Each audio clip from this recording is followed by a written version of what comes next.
All right, this is Outnumbered. Welcome to it. I'm Kennedy, and here today joining me on the virtual couch, Fox News correspondent Jillian Turner. We've got attorney and Fox News contributor Emily Compagno, and syndicated radio host and Fox News contributor as well, Leslie Marshall. And joining us today, former Arkansas governor and Fox News contributor Mike Huckabee is here. Welcome, everyone. We're going to hear from everybody in just a moment. Leslie, you know, the teachers' unions, whether it's UTLA or the American Federation of Teachers, they're basically holding teachers and students hostage, saying, you know, we're not going to encourage our membership to go back to work. UTLA is saying, unless you defund the police and have Medicare for all. These are impossible demands, and they're also in Democrat pockets. So if you have kids who aren't going back to school, that means you have parents who aren't working. And why would Democrats give in to any of these demands when they can just harm the economy in the short term, guaranteeing that Joe Biden is elected? Well, there's a lot there, Kennedy. First of all, as we know, a school in Indiana opened the other day and had to close after one day because of one student who tested positive for COVID-19. Not just teachers, but children are at risk in certain areas, certainly hot pockets like where I am, LA County in the state of California. We look at Texas, we look at Florida. There is no one-size-fits-all answer and solution here with regard to the schools. But further to that, one of the reasons Democrats are really holding firm is if you're going to cut an individual's pay, and the majority of people are not going to work because their children aren't in school, the majority of people aren't going to work because they laid off or their company that they work for no longer exists. They don't have a job to go back to. You have a $1,400 GOP proposed cut at a time when people are being evicted, don't have a job to go back to, are frightened, and of course we're in a health pandemic. How do they pay for that health care if their company isn't going to, or even if they have benefits with COBRA, how they're going to pay for that copay, or how are they going to pay for that deductible or that co-insurance? This is not a time to take from the American people. It's common sense. The data shows that economists say this is not incentive for people to stay out of work. Most people want to work if they in fact have jobs to go back to. But the data also shows that although unemployment went up, consumerism, purchasing went up, and if we have more money, that will help stimulate the economy. So this is bad unless a deal is reached by both Democrats and Republicans. Oh, that magical money. Maybe the Fed can print it. Let's laser in for a second on Portland, because the police there in Portland, Oregon, report that July saw the highest monthly number of homicides in the city in more than 30 years, as Kennedy just laid out. 15 deadly shootings or stabbings last month. Portland's police chief notes July began with the department disbanding its gun violence reduction team after the city council slashed the police budget. He says he's had to pull detectives and officers from what is already diminished patrol units to help investigate the high number of these homicides. This at the same time that the city has had more than 2 straight months of nightly, often violent protests since the killing of George Floyd on Memorial Day. Leslie, do you draw a connection there, looking at the situation on the ground in Portland, between the protests that went on for 2 months and now the increase in violence? Well, actually, they had peaceful protest for over 72 hours once they didn't have a state and federal law enforcement presence. And if you just look at the numbers, in June, they had much lower incidences of violent crime than they did in July. And what happened in July? The beginning of July in Portland, you saw feds on the scene. Going to your last topic, which I want to jump in on real quick, Chicago, let's use that as an example. Even though there's the mantra on my side of the aisle of defund the police, in Chicago, they sent more police into these hot spots of crime. And what you have here is not just like in Portland, where you have people who are protesting racial injustice, but you also do have people who are cooped up and who say you can't just throw the police on it as a solution. You have to look at the source and the root of the anger that leads to this violence, such as poverty, such as people not having access to social services who are locked up inside, and even in Chicago, for example, drug use and people having access to those dealers, believe it or not. None of those things are being addressed in these cities.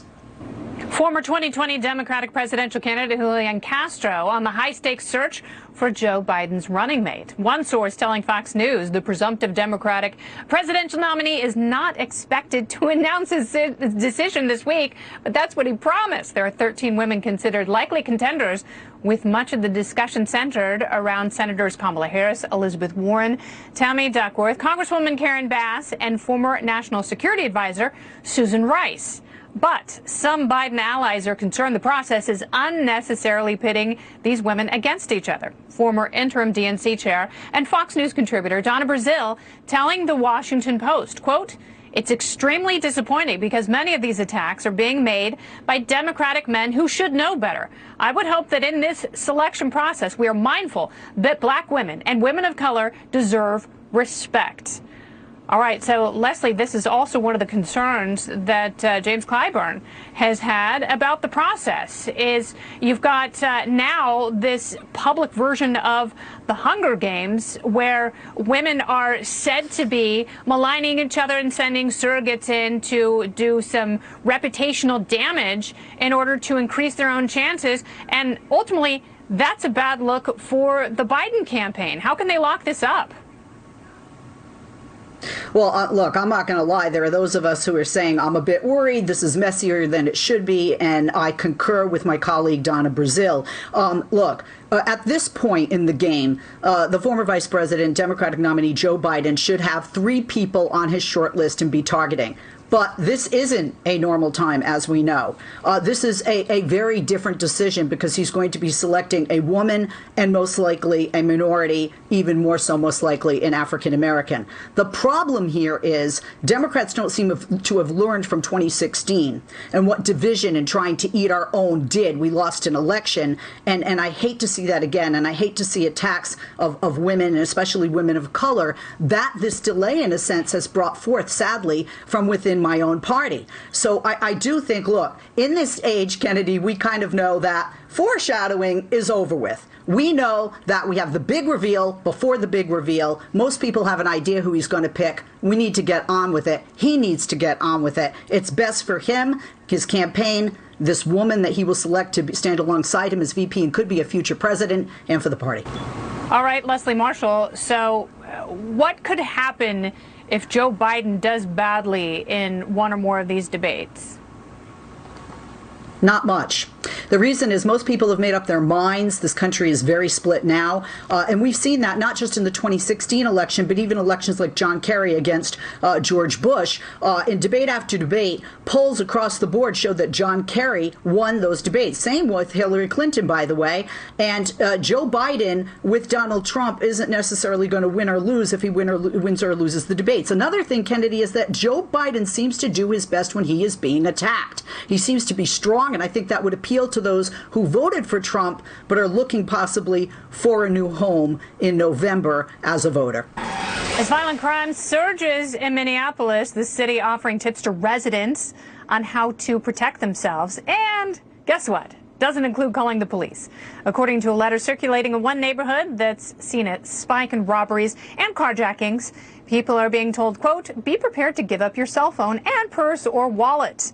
After this, the Minneapolis City Council this summer voted to disband the police department, with the city seeing a 90% spike in homicides this year. So what recourse do you have, Leslie, if your city council and your government is telling you essentially to give in to everything, don't seek help, and, you know, we're not going to make anything better. We're just going to make things easier for people who want to violate the golden axiom of liberty: don't hurt people and don't take their stuff. Well, you know, Emily just said tragic. What's tragic is they forget they're being disingenuous, and they're spreading fear with this, which is sad as to who they are, which is to serve and protect, because 911 is still very much in play in Minneapolis. And if you are the victim of a crime, you are to call 911. Police will respond. Now, when you look at what happened in Minneapolis when the council defunded the police, they want restructuring. And one of the things they want is to get this police department and structure out of politicians' hands and put it into the people, the voters' hands. But you can call 911 in Minneapolis, and I think there are a lot of people who received this letter that may be fearful that that's not the case. And I really don't think that's the right thing to do within this community, especially at this time.